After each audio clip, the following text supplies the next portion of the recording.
The dust hung in the air like frozen rain as Dr. Sarah Chen brushed away centuries of debris from the temple wall. Her team had been excavating this forgotten moon for 3 months now, and every day brought new mysteries. The structure they had discovered was unlike anything in the known archaeological records. Massive pillars of a material that seemed to shift between solid and liquid reached toward the cavern ceiling. Strange symbols covered every surface, and they glowed faintly with a light that had no apparent source. Sarah's colleague Marcus called out from across the chamber about another inscription he had found. She waved acknowledgement, but remained focused on the wall before her. The symbols here were different from the others, and they seemed to form a pattern that repeated in a spiral. She carefully traced them with her gloved hand, and began recording them in her digital notebook. Touch, but she attributed it to the unusual lighting. As she reached the center of the spiral, something changed. The temperature dropped sharply enough that her breath became visible. The symbols began to glow brighter, and a low humming sound filled the chamber. Marcus shouted something, but his voice seemed distant and muffled. Sarah tried to step back, but found herself unable to move. The air in front of her rippled like water, and then tore open. Light poured through, but it was not light as she understood it. It had color, but also sound and emotion and concepts she had no words for. Her mind struggled to process what her eyes were seeing. From the tear in reality, something emerged. It was massive, and yet also seemed to occupy no space at all. Sarah's brain tried to give it form, and settled on something like a collection of stars, held together by thought itself. The presence filled the chamber and her mind simultaneously. Then it spoke, but not with sound. The words appeared directly in her consciousness, as if they had always been there. "Another call across the void," the presence said. "How curious." Sarah found her voice, though it came out as barely a whisper. "What are you?" The entity seemed to consider this question for what felt like both a moment and an eternity. "I am Velastrum," it replied. "I have been called God by those who sought my attention across countless ages." Sarah's scientific training fought with the evidence before her eyes. Gods were supposed to be myth and legend. Yet here was something that defied every law of physics she knew. "I didn't mean to summon you," she managed to say. "I was just studying the inscriptions." Velastrum's attention focused on her more directly, and she felt the weight of billions of years of existence examining her. "Intention matters less than action," the god said. "No demand in you, and no worship, and no fear, begging for mercy." Sarah felt her courage returning slowly. If this entity had wanted to harm her, it likely would have done so already. "Should I be afraid?" she asked. The ancient being seemed almost amused by the question. "Most species cower or make demands when I answer their summons," Velastrum said. "You ask questions instead." Sarah straightened her shoulders and lifted her chin. "I'm a scientist," she said. "Questions are what I do." "Scientist," Velastrum repeated the word as if tasting it. "What is your species called?" "I do not recognize you among the countless races I have encountered." "We're humans," Sarah replied. "We come from a planet called Earth." "Humans," the god said thoughtfully. "Yes, I sense you now, and you are young in cosmic terms, and your species has barely left its cradle world." Something in the entity's tone suggested surprise rather than contempt. Sarah found herself growing bolder. "How long have you existed?" she asked. "Time is different for me than for you," Velastrum replied. "I emerged when your universe was young, and I have watched galaxies form and die." The implications of that statement made Sarah's head spin. This being had existed for billions of years. It had witnessed the birth of stars and the evolution of countless species. "What do you want from me?" Sarah asked. "Every story I know about gods involves them wanting something from mortals." Velastrum was silent for a long moment. "What do I want?" it finally spoke, said, and there was something like confusion in its mental voice. No one has asked me that question in eons. Sarah waited, and let the silence stretch between them. Most who summon me want something from me, Velastrum continued. Power, or knowledge, or victory over their enemies, and I have granted such requests when it pleased me. But what do you want? Sarah pressed. The ancient god seemed to struggle with the question. I want, it began, then paused. I want to understand. Understand what? Sarah asked. You, Velastrum said simply. Your species, and why you would activate an ancient summoning ritual, and then ask me questions instead of making demands. Sarah almost laughed at the absurdity of the situation. Here she was having a philosophical discussion with a cosmic entity billions of years old. I told you, she said. I didn't know this was a summoning ritual, and I was just documenting history. History, Velastrum said. Seek to understand the past. Yes, Sarah confirmed. That's what archaeologists do, and we study ancient civilizations and try to understand how they lived. And what will you do with this understanding? The god asked. Sarah considered the question carefully. Share it, she said. Teach others, and help humanity learn from those who came before us. Velastrum's presence seemed to intensify with interest. You gather knowledge not for power, but to distribute it freely? That's how science works, Sarah explained. We build on each other's discoveries, and each generation learns from the last. The ancient being fell silent again, and Sarah could sense it processing this concept. How long do humans live? Velastrum finally asked. Sarah hesitated before answering. If we're lucky, maybe 80 or 100 years, she said. The shock that emanated from Velastrum was almost physical. So brief, the god said. How can you accomplish anything meaningful in such a short span? Sarah smiled, despite the situation. We manage, she said. Maybe I can explain. Velastrum seemed to settle into the space around Sarah, like a living galaxy finding a comfortable position. The initial shock of the god's appearance had faded, and now she found herself in the strangest conversation of her life. Explain your brief existence to me, Velastrum said. I have watched civilizations rise and fall like waves upon a shore. The god's mental voice carried images with it. Sarah saw flashes of alien cities built from light itself. She witnessed species that lived for thousands of years, building empires that spanned entire galaxies. She saw the slow decay of immortal races who forgot why they had started building in the first place. Time moves differently for you, Sarah said slowly, and tried to find words for something she had never needed to explain before. I have existed since the universe was young, Velastrum confirmed. I have seen stars born from gas and dust, and watched them burn for billions of your years before, dying in spectacular fashion.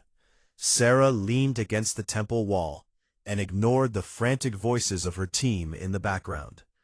They seemed far away now, and separated from her by more than just distance. That must be incredible, she said, to witness so much history. It is all I know, Velastrum replied, but you confuse me, and your species confuses me. How so? Sarah asked. The ancient god seemed to gather its thoughts. I have observed countless species across the ages, it said. Those who live briefly tend to seek immortality, and those who achieve immortality often forget the value of individual moments. Sarah nodded, though she was not sure the god could perceive the gesture. But humans, she said, we know we're temporary, and most of us have made peace with that. Why? Velastrum asked, and genuine confusion colored the question. Why would you accept such a limitation when your science and technology advance so much? Rapidly, Sarah pushed off from the wall and began to pace. It helped her think and organize her thoughts. Because our time limit gives us focus, she explained. We don't have forever, so every moment has weight. Velastrum sent a pulse of curiosity through their connection. "Explain this concept further," it requested. Sarah stopped pacing and looked up at the shifting form of the ancient being. "My father used to tell me a story," she began, "about a man who planted apple trees, knowing he would never taste their fruit." "This seems inefficient," Velastrum observed. Sarah smiled at the response. "The man planted those trees for his grandchildren," she continued, "and for people he would never meet, and he did this knowing he would gain nothing from his labor." "I do not understand the motivation," the god admitted. "That's because you've never had to think about legacy," Sarah said. "You exist forever, so everything you do is for yourself in some way." Velastrum was silent, and Sarah could sense it processing her words. "Humans act for futures we won't experience," she went on. "Parents sacrifice for children who will outlive them, and teachers share knowledge they spent decades gathering with students who have decades ahead." "But why?" Velastrum pressed. "What do you gain?" Sarah felt a familiar ache in her chest. The conversation had touched on something personal. "My father died 5 years ago," she said quietly. "He was an archaeologist too, and he spent his whole life studying ancient Mars colonies." "I am sorry for your loss," Velastrum said, and there was something almost genuine in the condolence. "He never finished his research," Sarah continued, "but he taught me everything he knew, and now I carry his work forward, and someday, someone else will carry mine." The god seemed to pulse with a new understanding. "You create chains of meaning across generations," it said. "Exactly," Sarah confirmed. "We're like relay runners, and each of us carries the torch for a while, then passes it to the next person." Velastrum's presence seemed to contract and expand, as if breathing. "In all my existence," it said slowly, "I have never valued a single moment, because I have infinite moments." Sarah felt a wave of sadness from the ancient being. It was strange to pity something so powerful and old. "Every moment is special to us," she said, "because we know how few we have. I have watched species work for millennia on projects that span generations," Velastrum said, "but I never understood why they would begin something they could not finish." "It's not about finishing," Sarah explained. "It's about contributing and being part of something larger than yourself." The god fell silent for a long time. Sarah could sense it reviewing memories that stretched back billions of years. Finally, Velastrum spoke again. "Have existed longer than most stars," it said, "yet I have never truly valued a sunrise, because there is always another." "Humans watch sunrises differently," Sarah said. "We know each one is unique, and we know we only get so many." "This urgency you describe," Velastrum mused, "it drives your species to action." "Yes," Sarah agreed, "we don't have time to waste, and we can't put things off forever." "But surely this creates suffering," the god said, "knowing you will die and that everyone you love will die." Sarah nodded slowly. "It does," she admitted. "We carry the weight of mortality every day." "Then why not seek to change it?" Velastrum asked. "Why not pursue immortality with all your resources?" Sarah considered the question carefully. "Some humans do try," she said, "but most of us understand that death gives life meaning." "I do not comprehend this," Velastrum confessed. "Think of it like a story," Sarah suggested. "Forever, it loses focus and meaning, and nothing has stakes anymore." The ancient being pulsed with consideration. "You are saying that your endings make your beginnings and middles matter." "Exactly," Sarah said. "The fact that we end makes the time we have precious." Velastrum seemed to shudder. "I cannot end," it said, and for the first time, Sarah heard something like fear in its voice. "I have existed since the beginning, and I will exist until the end." "That must be lonely," Sarah said softly. The god's response was immediate and raw. "You have no idea," it said. Sarah felt the crushing weight of billions of years pressing down through their connection. She sensed the endless observations and the countless civilizations met and forgotten. She understood suddenly that Velastrum had never truly connected with anyone. "You've been alone this whole time," she whispered. "I have been surrounded by life," Velastrum protested. "Witnessed more beings than you can imagine. But you've never been one of them," Sarah said. "You've always been separate, and always watching from outside." The ancient god's presence flickered. "No," it admitted finally. "I have never been part of anything, and I have only observed." Sarah's heart ached for this impossible being. "Maybe that's why our mortality matters," she said. "We know we're part of something temporary, so we hold on tighter, and we connect deeper." The chamber had grown colder as the conversation deepened. Sarah wrapped her arms around herself, but not entirely, from the temperature. Velastrum's loneliness was palpable, and it filled the space between them like a physical presence. "I have existed for so long," the god said, and its mental voice carried the weight of eons. "Yet I have never considered what I might want." Sarah found a piece of fallen pillar and sat down on it. Her legs were getting tired from standing. "That's hard to imagine," she said. "Most humans spend their whole lives figuring out what they want." "Perhaps that is another difference between us," Velastrum mused. "You have limited time, so you must choose what matters, and I have unlimited time, so nothing has ever seemed urgent enough to matter." Sarah thought about her own life and the choices she had made.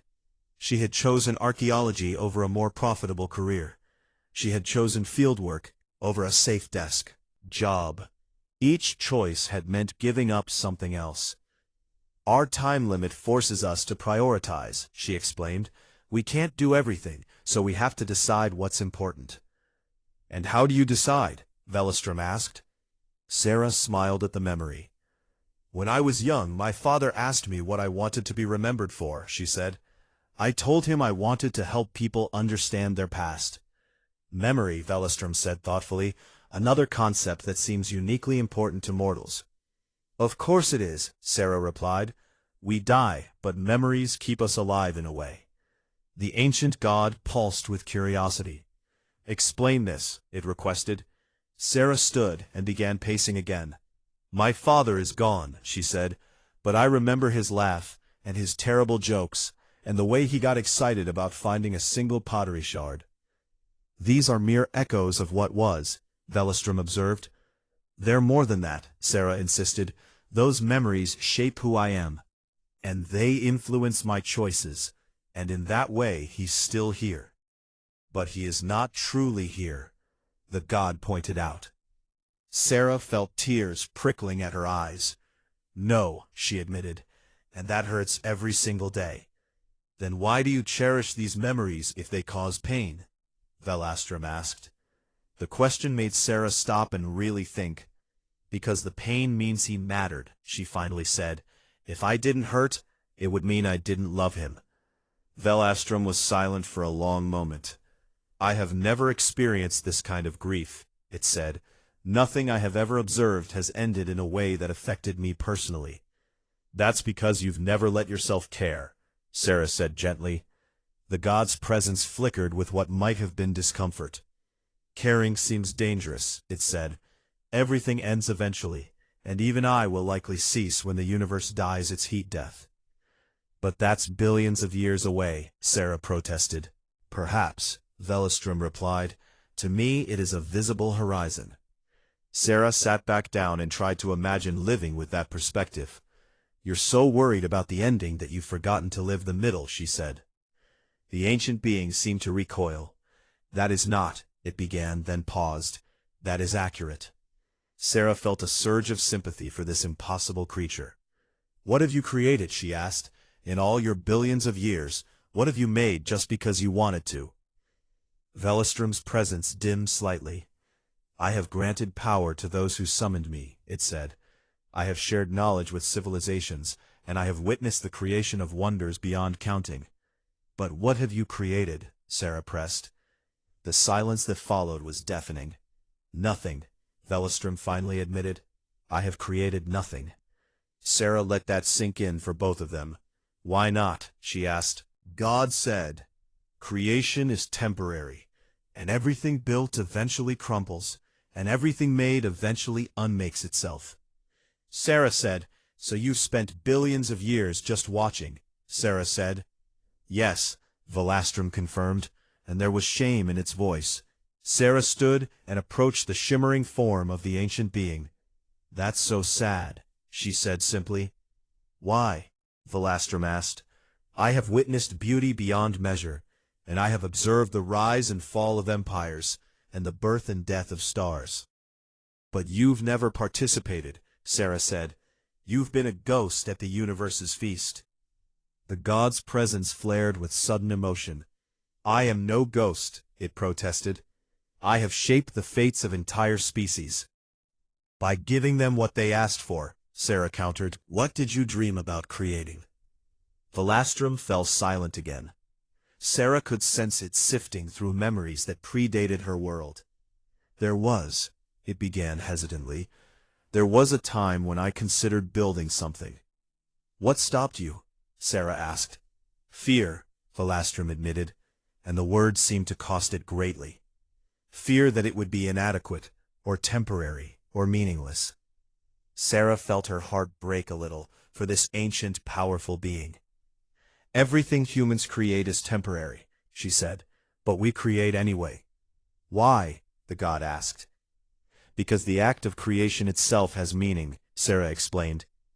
"Because leaving something behind matters, even if it doesn't last forever." Velastrum pulsed with confusion. "You create knowing your works will fade?" "Of course," Sarah said. "The Mona Lisa will eventually decay, and the Great Pyramid will erode, and every book ever written will turn to dust." "All?"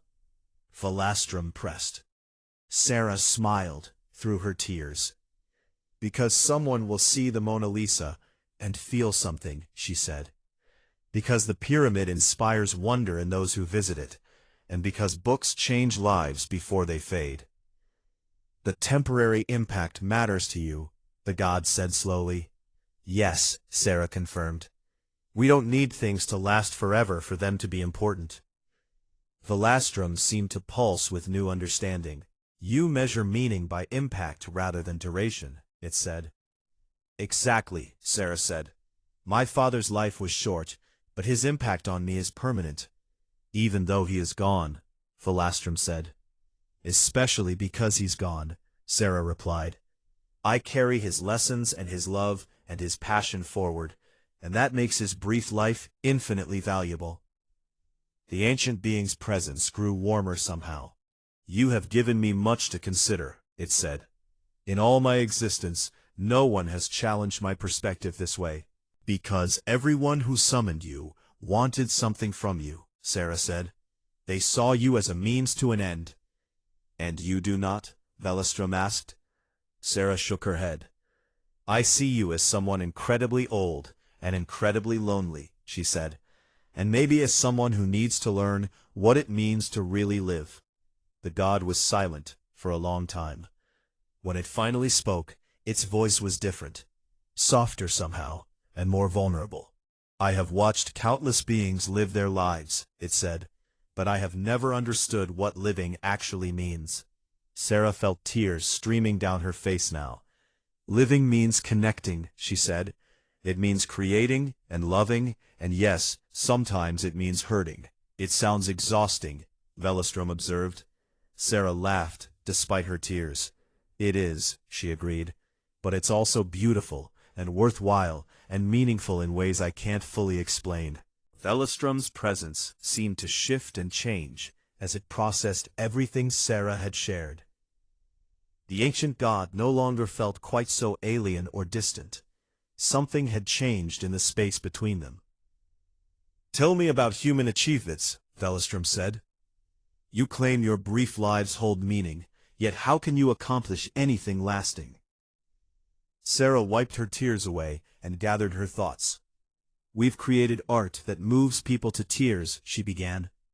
"We've written music that captures joy and sorrow in ways words cannot." "These are temporary pleasures," Velastrum observed. "No," Sarah disagreed. "They're expressions of the human experience, and they connect us across time and culture." She pulled out her datapad and brought up an image. It showed an ancient cave painting from Earth. This was made 30,000 years ago, she explained. The person who painted it is long dead, but their art still speaks to us. Image through their connection. A simple representation of animals, it said. It's more than that, Sarah insisted. It's proof that someone like us existed, and they saw beauty in the world and wanted to share it. The god fell silent as it considered this. You find meaning in the act of creation itself, it said, slowly. Yes, Sarah confirmed, and in the connections we make through that creation. Explain connections, Velastrom requested. Sarah thought about her team, waiting outside the chamber. She thought about her colleagues across the galaxy. She thought about her family back on Earth. Humans form bonds with each other, she said. We love and we care, and we build relationships that shape who we are. But these relationships end when one of you dies, Velastrom pointed out. Sarah nodded. They do, she admitted, and that's devastating every single time. Then why form them at all? The god asked. Question hit Sarah harder than she expected. Because the alternative is worse, she said quietly. A life without love or connection is no life at all. Velastrom pulsed with confusion. You willingly subject yourself to future pain for temporary joy? We don't think of it as temporary, Sarah explained. When you love someone, that love changes you permanently. Even after they are gone? Velastrom asked. Especially after they're gone, Sarah said. My father's death didn't end my love for him, and it transformed it. The ancient being seemed to struggle with this concept. I have observed countless species form pair bonds and family units, it said, but I never understood why they persisted in this behavior despite the inevitable pain of separation. Sarah smiled sadly. Because the love is worth the pain, she said. Because knowing someone deeply and being known by them is one of the most meaningful experiences we can have. Velastrom was quiet for a long moment. I have never known anyone, it finally said. I have observed billions of beings, but never truly known even one. Sarah felt a profound sadness wash over her. You've been alone for billions of years, she said. I have been, Velastrom confirmed, though I did not recognize it as loneliness until you named it. Do you want to change that? Sarah asked. The god's presence flickered with what might have been fear. I do not know how, it admitted. I do not know how to connect. Sarah thought carefully about how to explain something so fundamental. Connection starts with vulnerability, she said. You have to let someone see the real you. I am ancient and powerful, Velastrom said. What is there to be vulnerable about? Your loneliness, Sarah replied gently. Your fear of meaninglessness and your desire for purpose. The ancient being recoiled slightly. It protested. No, Sarah said firmly. These are what make you real. Velastrom pulsed with discomfort. For eons I have presented myself as all-knowing and all-powerful to those who summoned me. And it kept them at a distance, Sarah observed. Yes, the god admitted. They worshipped or feared me, but none saw me as I am. Sarah moved closer to the shimmering form. I see you, she said. I see someone ancient and powerful, yes, but also someone lonely and searching for meaning. Velastrom's presence seemed to warm. You are the first, it said. In all my existence, you are the first to see beyond what I present. That's because I'm not asking you for anything, Sarah explained. I'm just trying to understand you. The god fell silent, and Sarah could sense it processing this revelation. What would you do with infinite time? Velastrom finally asked. If you could live forever, what would you create? Sarah considered. Questioned seriously. Honestly, she said, I'd probably waste most of it. Velastrom pulsed with surprise. Why would you waste such a gift? Because that's human nature, Sarah replied. When we think we have forever, we put things off, and we tell ourselves we'll do it later. This seems illogical, the god observed. Sarah laughed. It is, she agreed, but it's also very human, and I think it's one reason our mortality is actually a gift. How can death be a gift? Velastrum asked. Because it forces us to act, Sarah explained.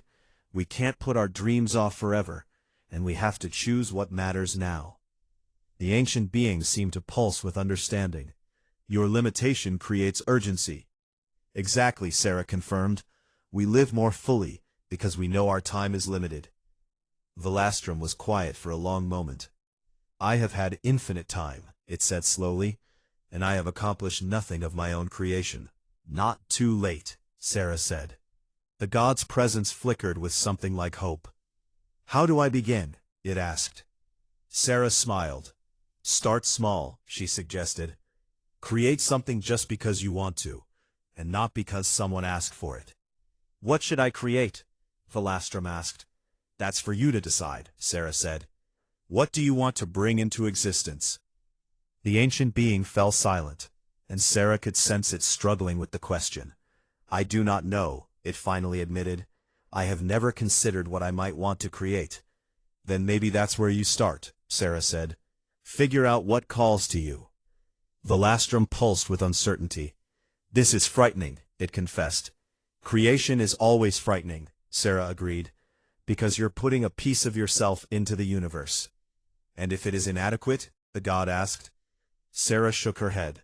There's no such thing as inadequate creation, she said. Made with genuine intention has value. Velastrum seemed to consider this. You have given me a gift I did not expect, it said. You have shown me that existence and life are not the same thing.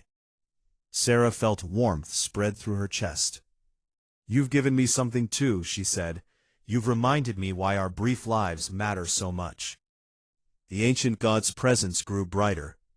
Perhaps mortals and immortals need each other, it mused. You remind me to live, and I remind you of your significance. Maybe that's exactly right, Sarah agreed. Velastrum pulsed with what felt like gratitude. I have one request, it said. Sarah tensed slightly. What is it? Allow me to experience your life, Velastrum said, not as an observer, but through your memories, and let me feel what it means to be human. Sarah hesitated. The request was deeply personal, but she looked at this ancient, lonely being and understood what it was. Asking for, yes, she said finally. I'll share my life with you. Sarah took a deep breath and opened her mind to Velastrum. The ancient god's presence flooded through her consciousness, but gently this time. It sifted through her memories with reverence rather than force. Sarah felt Velastrum experiencing her childhood. The god witnessed her first day of school through her eyes. It felt her nervousness and excitement as she made her first friend. It experienced the joy of learning to read and discovering that books could transport her to other worlds. Velastrum moved through her memories like someone walking through a sacred garden. It felt her first heartbreak when her childhood pet died. The god experienced the crushing weight of grief for the first time. It understood how something so small could hurt so deeply. Sarah sensed Velastrum recoiling from the pain, then slowly accepting it. The ancient being moved forward through her teenage years. It experienced her awkwardness and uncertainty about her place in the world. It felt her growing fascination with archaeology when her father first took her to an excavation site. Velastrum witnessed the moment she decided what she wanted to do with her life. The god experienced the passion that drove her to pursue knowledge despite the obstacles. It felt her determination when professors told her the field was too competitive. Sarah's memories flowed faster now. Velastrum experienced her university years, the late nights studying, the thrill of discovery, and the friendships that sustained her. It felt her first major breakthrough when she identified a previously unknown settlement pattern. The god experienced pride in achievement for the first time.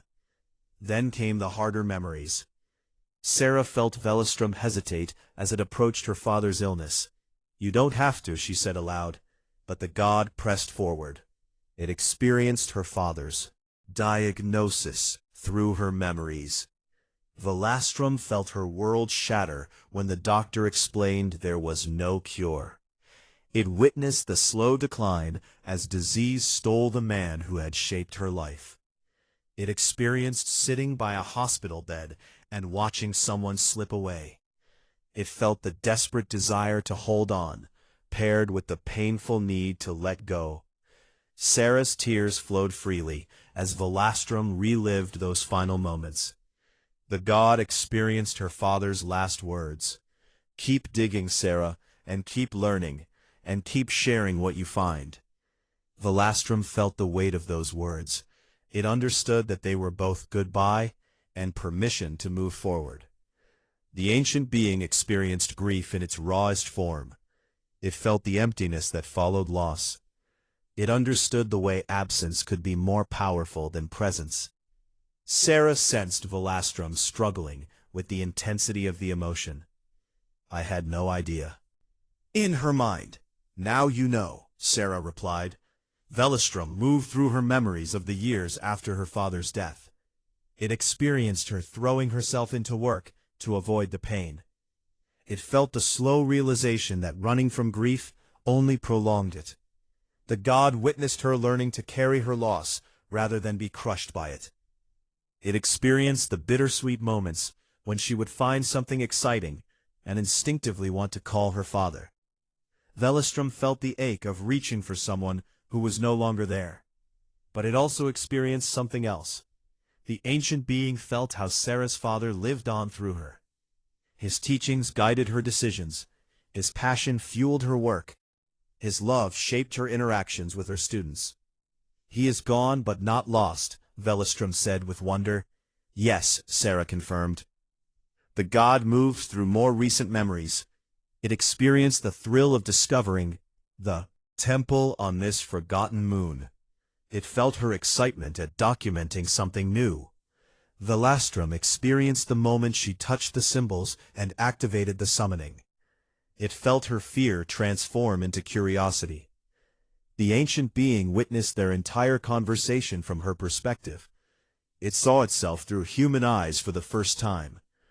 "I appear so alien to you," it observed. "You did at first," Sarah admitted, "but not anymore."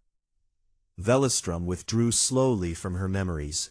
The god's presence felt different now. "I have existed for billions of years," it said quietly, "but I have never truly lived a single day." Sarah felt tears streaming down her face. "What you experienced was just one human life," she said. "There are billions of us, and each with their own unique story." "And each will end," Velostrom said. "Yes," Sarah confirmed, "but each will matter." The ancient god pulsed with something Sarah had never felt from it before. It was emotion raw and powerful and completely genuine. "Thank you," Velostrom said. "You have given me something I did not know I lacked." "What's that?" Sarah asked. "Hope," the god replied, "and purpose, and the understanding that brief existence can hold infinite meaning." Sarah smiled through her tears. "What will you do now?" she asked. Velostrom's presence seemed to expand, filling the chamber with warm light. "I will create," it said simply. "I will connect, and I will participate, rather than merely observe." "That's wonderful," Sarah said. "But first," Velostrom continued, "I wish to give you something in return." Sarah shook her head. "You don't owe me anything." "This is not payment," the god said gently. "This is gratitude." Before Sarah could protest, Velostrom's presence intensified. "I cannot give you immortality," it said, "nor would you want it." "No," Sarah agreed. "But I can ensure that human knowledge survives as long as I do," Velostrom said. "Every discovery, and every story, and every lesson your species learns will be preserved." Sarah's breath caught in her throat. "Even after we're gone?" she whispered.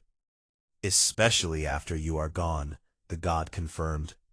Your species will end someday, as all things do, but your legacy will endure. Tears poured down Sarah's face. That's the most human gift an immortal could give, she said. Velastrum pulsed with warmth. You taught me to value the temporary, it said. Now I will ensure the temporary leaves a permanent mark. Sarah felt the god's presence beginning to withdraw. Will I see you again? She asked. Perhaps, Velastrum replied, but I have much to learn about creation and connection, and I must begin. Good luck, Sarah said. The ancient being's presence flickered with something like affection. You have changed me, it said. In all my existence, no one has done that before, Sarah admitted. The tear in reality began to close. Velastrum's final words echoed in her mind. Remember, Sarah Chen, it said, you taught an ancient god to live. Then it was gone. The chamber returned to normal temperature. The symbols on the walls dimmed to their previous faint glow. Sarah heard her team calling her name frantically. She realized that for them, only moments had passed. Marcus burst into the chamber. Sarah, are you okay? He demanded. You touched the wall and then stood there frozen. Sarah looked at him and smiled. I'm fine, she said. Better than fine, actually. She pulled out her journal and began writing. Her hand moved quickly across the page, capturing everything before the details faded.